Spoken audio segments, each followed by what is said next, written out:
Chemistry Standard 12. We are discussing chapter number 9, coordination compounds. Today we are discussing part 5. Problem 9.1. 1 mole of a purple colored complex COCl3 and NH3 on treatment with excess AgNO3 produces 2 moles of AgCl. Write the formula of complex if coordination number of cobalt is 6. बघा आपल्याला हा problem सोडवायचा आहे. कसा असतो problem? 1 mole of purple coloured COCl3 आणि NH3 चा एक कॉम्प्लेक्स आहे. म्हणजे त्याच्यात लिगँड म्हणून क्लोरीन आणि अमोनिया असू शकतात.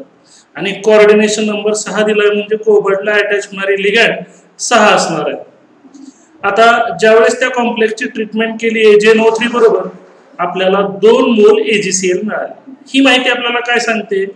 2 मोल AgCl चे मिळतात म्हणजेच 2 क्लोरीन 2 मोल AgCl चे मिळतात म्हणजेच 2 क्लोरीन हे कोबाल्टला जास्त बांधले गेलेले नाहीत, म्हणजेच ते कोऑर्डिनेशन स्फेअर मध्ये नाहीत, म्हणजेच ते आयोनायझेशन स्फेअर मध्ये असणार. म्हणजे ह्याच्यावरनं 2 मोल्स ऑफ AgCl वरनं कळलं की 2 क्लोरीन हे बाहेर आहे. मग आता आपण कॉम्प्लेक्स कसा तयार करणार बघूया स्ट्रक्चर. तर आपण कॉम्प्लेक्स तयार करण्यासाठी अगोदर त्याचं स्ट्रक्चर कसं असेल ते लिहूया. CO सेंट्रल मेटल असणार, त्यानंतर आतमध्ये Cl असणार,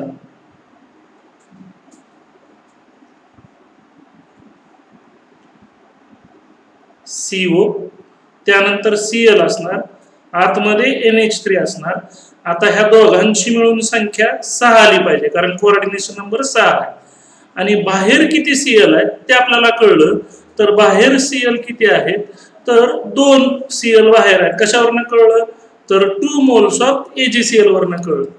म्हणजेच ही माहिती आपल्याला सांगते की 2 मोल्स ऑफ AgCl म्हणजेच 2 क्लोरीन बाहेर आहेत. म्हणून आपण बाहेर लिहिणार आहेत Cl2. मग आता राहिलेले 3 Cl पैकी बघा COCl3 फॉर्म्युला होता. COCl3 हा फॉर्म्युला होता. मग 2 Cl बाहेर आहे कळलं, आतमध्ये 1 Cl आहे. मग आता तर Cl ची संख्या तर वाढणार नाही. मग आता NH3 ची संख्या आपल्याला पूर्ण करायची. मग टोटल लिगँड झाले पाहिजेत 6. मग क्लोरीन 1 आहे, मग NH3 ची संख्या असणार 5. आणि म्हणून त्या कॉम्प्लेक्सचा फॉर्म्युला असणार COCl NH3 5. म्हणजेच कोऑर्डिनेशन नंबर बघा 5 अमोनिया लिगँड, 6 क्लोरीन लिगँड, असं 6 कोऑर्डिनेशन नंबर झाला. बाहेर 2 क्लोरीन आहेत म्हणजे 2 मोल AgCl तयार होणार हे सांगते. आणि म्हणून त्या पर्पल कलर कंपाऊंडचा कॉम्प्लेक्सचा फॉर्म्युला असणार COCl NH3 5 Cl2. पण इथं नियम असतो तो असा असतो की अमोनिया लिगँड त्याच्यात A अगोदर येतो, तो अगोदर लिहायचा असतो आणि Cl नंतर. म्हणून आपण हा फॉर्म्युला आणखी थोडासा बदलून लिहूया. CO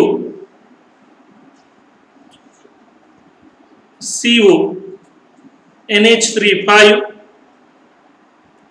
Cl बाहेर Cl2 असा त्या कॉम्प्लेक्सचा फॉर्म्युला असेल. बघूया.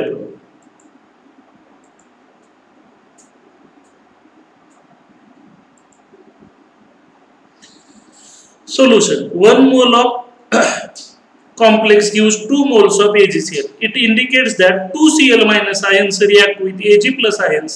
Therefore, complex has 2 ionizable Cl minus ions. म्हणजेच ionizable Cl म्हणजेच बाहेर असणारे Cl. Therefore, formula of complex is then CONH3 5 Cl Cl2. जो आपण आता सांगितला होता, फक्त पुस्तकात त्याचं उत्तर असं दिलेलं आहे.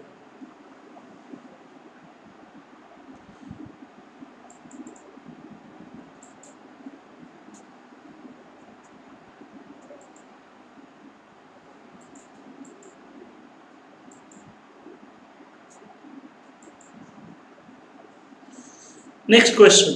1 mole of green colored complex of COCl3 and NH3 on treatment with excess of AgNO3 produces 1 mole of AgCl. What is the formula of complex? Coordination number of cobalt is 6. बघा परत तसाच प्रॉब्लेम आहे. Green कलरचा complex आहे COCl3 चा आणि NH3 चा, म्हणजे त्याच्यात क्लोरीन आणि NH3 लिगॅंड असणार, पण एकच AgCl तयार होते, म्हणजेच एकच Cl बाहेर असणार कोऑर्डिनेशन स्पेअरच्या, म्हणजेच एक Cl बाहेर, म्हणजे आतमध्ये किती Cl झाले 2, मग आतमध्ये 2 Cl झाले, 3 पैकी एक बाहेर असणार, एक बाहेर कशावरून ओळखलं, एक मोल AgCl तयार होतो, मग 3 पैकी एक बाहेर म्हणजे 2 आतमध्ये, मग कोऑर्डिनेशन नंबर त्याचा 6, मग 2 क्लोरीन आतमध्ये असणार, मग राहिलेले कोण त्याची व्हॅलन्सी भरणार, तर अमोनिया, म्हणून 6 व्हॅलन्सी भरण्यासाठी 2 क्लोरीन आहेत, मग राहिलेले 4 अमोनिया असणार, आणि म्हणून त्याचा फॉर्म्युला असणार CONH3 4Cl2Cl. A complex with coordination number 6 has octahedral structure. When 4 coordinating groups are attached to the metal ion, the complex would either be with square planar or tetrahedral structure. बघा, जर coordination number 6 असेल तर त्या कॉम्प्लेक्सचं structure octahedral असतं. कसं octahedral असतं, तर आपल्याला ऑक्टाहेड्रल शेप शिकवला होता. 6 कोऑर्डिनेशन पॉइंट असतात, पण फेसेस 8 असतात, म्हणून त्याला ऑक्टाहेड्रल म्हणतात. कशा असतात 6 व्हर्टायसेस, 6 शिरोबिंदू कसे बसलेले असतात, तर या पद्धतीने बघा, इथं सेंटरला समजा मेटल असेल, सेंटरला समजा मेटल असेल, तर ऑक्टाहेड्रल शेप कसा तयार होतो, वर एक लिगॅंड, असं एक लिगॅंड, दुसरं असं, तिसरं, चौथं, 4 5 झाले, 6वं असं, हे जर जोडलं तर एक ऑक्टाहेड्रॉन तयार होतो.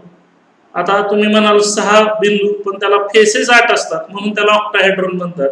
ज्यावेळेस 6 लिगॅंड असतात त्यावेळेस त्या कॉम्प्लेक्सचं स्ट्रक्चर ऑक्टाहेड्रल असतं, आणि ज्यावेळेस 4 लिगॅंड जोडलेले असतात, म्हणजेच कोऑर्डिनेशन नंबर 4 असतो, त्यावेळेस मात्र पॉसिबिलिटी आहे 2 स्ट्रक्चरची. एक स्ट्रक्चर असतं स्क्वेअर प्लॅनर आणि दुसरं स्ट्रक्चर असतं टेट्राहेड्रल. आता स्क्वेअर प्लॅनर स्ट्रक्चर कसं असतं, तर ते 4 लिगॅंड कसे बसलेले असतात बघा, 4 लिगॅंड या पद्धतीने बसलेले असू शकतात. एक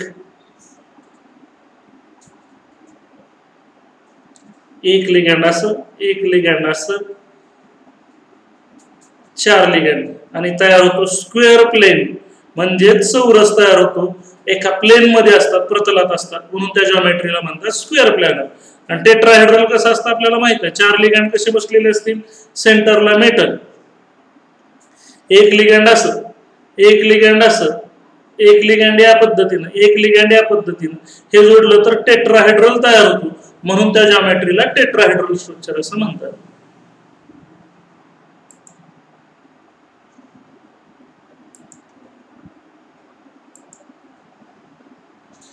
Classification of complexes.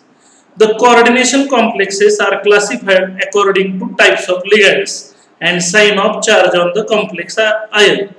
बघा, कॉम्प्लेक्सेसचे क्लास वेगवेगळे टाइप केले जातात. ते कशाच्या आधारावर केले जातात, 2 गोष्टीच्या आधारे, लिगॅंड कोणत्या प्रकारचे आहेत आणि दुसरं कॉम्प्लेक्स आयनवर कोणता चार्ज आहे, त्याचं साइन कोणतं आहे त्याच्यावर. आता आपण पहिल्यांदा बघूया types of ligand. Classification on the basis of types of ligands. Homoleptic complexes आणि दुसरा टाइप आहे हेट्रोलेप्टिक कॉम्प्लेक्सेस. हे क्लासिफिकेशन कशाच्या आधारे आहे, तर टाइप ऑफ लिगॅंड. आता ह्या कॉम्प्लेक्स कडे बघूया. इथं सेंट्रल मेटल आहे कोबाल्ट, आणि त्याला जोडलेले लिगॅंड आहेत 6 अमोनिया आहे, म्हणजे ह्याचा कोऑर्डिनेशन नंबर 6 आणि 6च्या 6 अमोनिया आहेत, म्हणजे सगळे एकाच प्रकारचे आहेत. होमोचा अर्थच असतो सेम, आणि म्हणून ज्या वेळेस एखाद्या कॉम्प्लेक्स मध्ये सगळे लिगॅंड सेम टाइपचे असतील अशा कॉम्प्लेक्सला म्हणतात होमोलेप्टिक. मग हेट्रोचा अर्थ असतो डिफरंट. ज्यावेळेस एखाद्या कॉम्प्लेक्स मध्ये मेटलला जोडलेले लिगॅंड्स वेगवेगळ्या टाइपचे असतील. आता बघा, ह्या कॉम्प्लेक्स मध्ये कोबाल्टचा कोऑर्डिनेशन नंबर 6 आहे, 4 अमोनिया जोडले आणि क्लोरीन 2, म्हणजे टोटल 6 लिगॅंड जोडले. 4 सेम आहेत, राहिलेले 2 सेम आहेत, म्हणजेच अमोनिया काही लिगँड्स आहेत आणि काही क्लोरीन लिगँड्स आहेत, म्हणजे इथं जोडलेले लिगँड वेगवेगळे आहेत, म्हणून हा हेटेरोलेप्टिक कॉम्प्लेक्स आहे. म्हणजे जर एखाद्या कॉम्प्लेक्स मध्ये जोडलेले सगळे लिगँड सेम असतील तर अशा कॉम्प्लेक्सला म्हणतात homoleptic complex.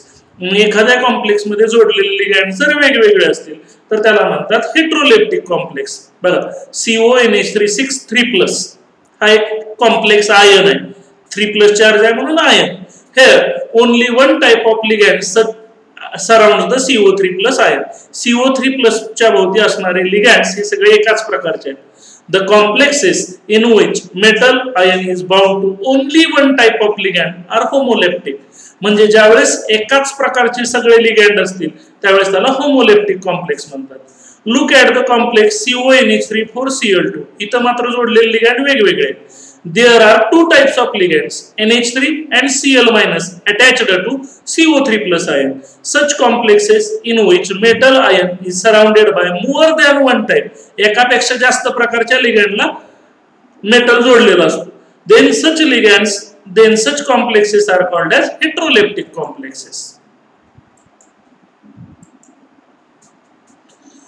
Next question. Classify the complexes as homoleptic and heteroleptic. बघूया पहिला कॉम्प्लेक्स कोणता दिलाय, CONH3 5ClCl4. 5 अमोनिया आणि एक Cl आहे, म्हणजे वेगवेगळ्या टाइपचे लिगँड आहे. हा SO4 बाहेर आहे म्हणजे तो लिगँड नाही. ज्यावेळेस स्क्वेअर ब्रॅकेटच्या बाहेर असतो तो लिगँड नसतो, काउंटर आयन असतो. मग हे 5 अमोनिया आणि एक क्लोरीन आहे म्हणजे वेगवेगळ्या टाइपचे लिगँड आहेत, म्हणून तो कसला कॉम्प्लेक्स झाला, हेटेरोलेप्टिक. आता बघा इथं नायट्रो लिगँड आहे जे ऑक्सिजन कडनं जोडले म्हणून ONO लिहिले, आणि 5 अमोनिया इथं सुद्धा वेगवेगळे लिगँड आहेत म्हणून तो हेटेरोलेप्टिक आहे. आता बघा हा कॉम्प्लेक्स इथं एक Cl आहे, NH3 आहे आणि En आहे, 3 टाइपचे लिगँड जोडलेले आहेत म्हणून हा सुद्धा हेटेरोलेप्टिक आहे. आता हा CuC2O4 थ्राइस हे ऑक्झॅलेटो लिगँड आहे, म्हणजे ऑक्झॅलिक ऍसिड पासून तयार झालेलं ऑक्झॅलेटो लिगँड, आणि ते त्यांची संख्या 3 आहे. हे बायडेंटेट लिगँड आहे, म्हणजेच बेत्रिक 6 म्हणजे कॉपरचा कोऑर्डिनेशन नंबर 6. पण इथं जोडलेले लिगँड सगळेच्या सगळे ऑक्झॅलेटो आहे म्हणजे एकाच टाइपचे आहेत म्हणून तो homoleptic complex. Classification on the basis of charge on the complex. आता दुसऱ्या प्रकारचं कॉम्प्लेक्स क्लासिफिकेशन शिकणार आहोत आपण की त्या कॉम्प्लेक्स वर कुठला चार्ज आहे. आता आपल्याला माहित आहे कॅटायन कशाला म्हणतात, पॉझिटिव्हली चार्जड आयनला कॅटायन म्हणतात. मग कॅटायनिक कॉम्प्लेक्सेस कुणाला म्हणतील, ज्या कॉम्प्लेक्स आयनवर पॉझिटिव्ह चार्ज असेल त्याला कॅटायनिक कॉम्प्लेक्सेस म्हणतात. A positively charged coordination sphere or coordination compound having positively charged coordination sphere is called as cationic complex किंवा cationic sphere complex. बघा एक्झाम्पल ZnNH3 2+ कॉम्प्लेक्स वर कोणता चार्ज आहे, 2+ म्हणजे पॉझिटिव्ह आहे म्हणून तो कॅटायनिक कॉम्प्लेक्स आहे. आता दुसरं एक्झाम्पल CONH3 5Cl बाहेर SO4 आहे. तुम्ही म्हणाल इथं तर कुठला चार्ज दिसत नाही, मग हा कॅटायनिक कसा.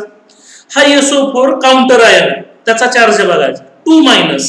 SO4 वर कोणता चार्ज असतो, 2-. मग आपोआपच ह्या स्क्वेअर ब्रॅकेट वर चार्ज असणार 2+, म्हणजे ह्याला बॅलन्स करायला तेवढा चार्ज ह्या स्फिअर वर असतो, कोऑर्डिनेशन स्फिअर वर. म्हणजे SO4 वर चार्ज असतो 2- म्हणून ह्याच्यावरचा चार्ज असतो 2+. मग तिथं चार्ज का दिसत नाही, ह्याचे 2+ आणि ह्याचे 2- 0 झाला म्हणून दिसत नाही. पण ह्या स्फिअर वर चार्ज 2+ आहे म्हणून तो सुद्धा कॅटायनिक कॉम्प्लेक्स आहे. The latter has coordination sphere CONH3 5Cl2+. बघा ह्याचं कोऑर्डिनेशन स्फिअर असं असणार आहे CONH3 5Cl2+, आणि दुसरे आयन कोणते तयार होणार, SO4 2- आणि म्हणून तो न्यूट्रल दिसतोय, परंतु त्याच्या स्फिअर वर मात्र चार्ज प्लस आहे आणि म्हणून तो कॅटायनिक कॉम्प्लेक्स आहे.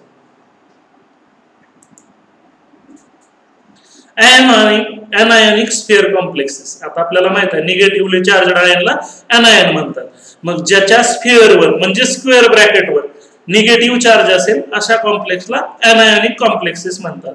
ए negatively charged coordination sphere or coordination compound having negatively charged coordination sphere is called as anionic sphere complex. For example NiCN4 2-. बघा ह्याच्या स्फिअर वर 2- चार्ज आहे आणि म्हणून तो एनायॉनिक कॉम्प्लेक्स आहे. आता दुसरा K3FeCN6 कुठला चार्ज दिसत नाही, पण इथं K काउंटर आयन आहे म्हणजे बाहेर आहे. मग एका K वर एक प्लस असतो, अशा 3 K चे 3 प्लस झाले. मग आपोआपच ह्या स्फिअर वर 3 मायनस चार्ज असणार आहे, म्हणजेच ह्याचं आयोनायझेशन असं होणार FeCN6 3 मायनस आणि 3K प्लस. म्हणून ह्या FeCN6 वर 3 मायनस चार्ज आहे म्हणजे स्फिअर वर मायनस चार्ज आहे, म्हणून तो एनायॉनिक कॉम्प्लेक्स आहे. म्हणजेच हा जो चार्ज कुठला दिसत नसताना सुद्धा एनायॉनिक कॉम्प्लेक्स असण्याचं कारण ह्याच्यावर 3 प्लस चार्ज असणारा म्हणून ह्याच्यावर 3 मायनस चार्ज असणार आणि म्हणून तो एनायॉनिक कॉम्प्लेक्स असतो. म्हणून ज्याच्या अगोदर काउंटर आयन असतात, लक्षात ठेवायचं साधं सोपं, काउंटर आयन स्क्वेअर ब्रॅकेटच्या अगोदर असले की तो एनायॉनिक आणि काउंटर आयन स्क्वेअर ब्रॅकेट नंतर असले की कॅटायनिक कॉम्प्लेक्स असतो. लक्षात ठेवायची साधी सोपी ट्रिक. तिसरा प्रकार न्यूट्रल स्फिअर कॉम्प्लेक्स. पॉझिटिव्हला आपण म्हटलं कॅटायनिक, निगेटिव्हला म्हटलं एनायनिक. पण कधी कधी असे कॉम्प्लेक्सेस असतात की त्याच्या स्क्वेअर ब्रॅकेटवर कुठलाच चार्ज नसतो, म्हणजे 0 चार्ज असतो. अशा वेळेस त्याला म्हणतात neutral sphere complexes. A neutral coordination complex does not possess cationic or anionic sphere.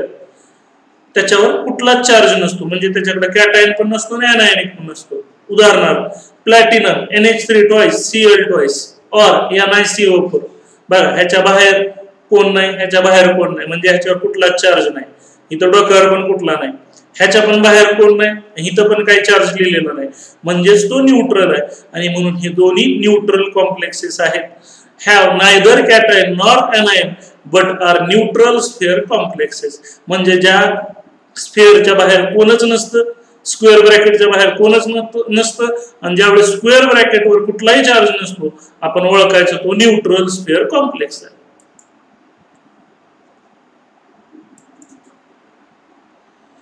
मग ह्याच्यावरच आधारित एक क्वेश्चन आहे, सोडवूया लगेच. Classify the complexes as cationic, anionic और न्यूट्रल.